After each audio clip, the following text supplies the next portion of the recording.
হতাশাময় টি-20 series শেষ করলো বাংলাদেশ। এবার ফিরে আসার মিশনে প্রতিপক্ষ উইন্ডিজ দল। সেখানে কারা থাকবেন দলে?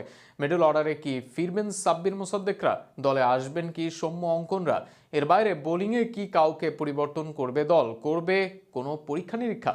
সব মিলিয়ে আইরিশদের বিপক্ষে পরবর্তী সিরিজে বাংলাদেশের সম্ভাব্য টি-20 স্কোয়াড নিয়ে বিস্তারিত থাকছে প্রতিবেদনা। 10 মাস আগে এই বাংলাদেশ দলই ওয়েস্ট ইন্ডিজকে হারিয়ে এসেছিল তাদের মাঠেই, তাদের বিপক্ষে। কাগজে কলমে সেই উইন্ডিজ দলই ছিল বেশি শক্তিশালী, অথচ 10 মাসের ব্যবধানে মুদ্রার ওপিঠ দেখল টাইগাররা। যে কারণে এবার পরিবর্তনের ডাক বাংলাদেশের ভক্তরা।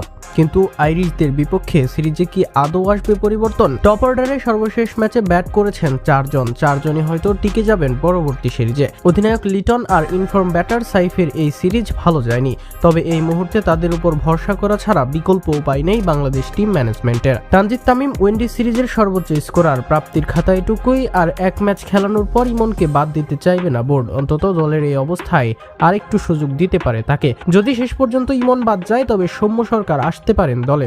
মিডল ও লোয়ার মিডল অর্ডারে পরিবর্তন আসবে, এটা অনুমান করাই যায়। জাকির ও সোহানের একজন যে বাদ পড়ছেন তা নিশ্চিত। আবার নতুন করে দল সাজাতে দুজনকেই বাদ দিতে পারে বোর্ড। মিডল অর্ডারে দলে আসতে পারেন ঘরোয়া আসরে ভালো করা মহিদুল অঙ্কন। অপরদিকে সাব্বির রহমান ও ইয়াসির রাব্বিকে নিয়ে আলোচনা আছে। একই আলোচনার অংশ আকবর আলীও, তবে এদের কারো আসার বাস্তবিক সম্ভাবনা কম। বরং একান্ত দলে ফিরতে পারেন আফিফ হোসেন ধ্রুব।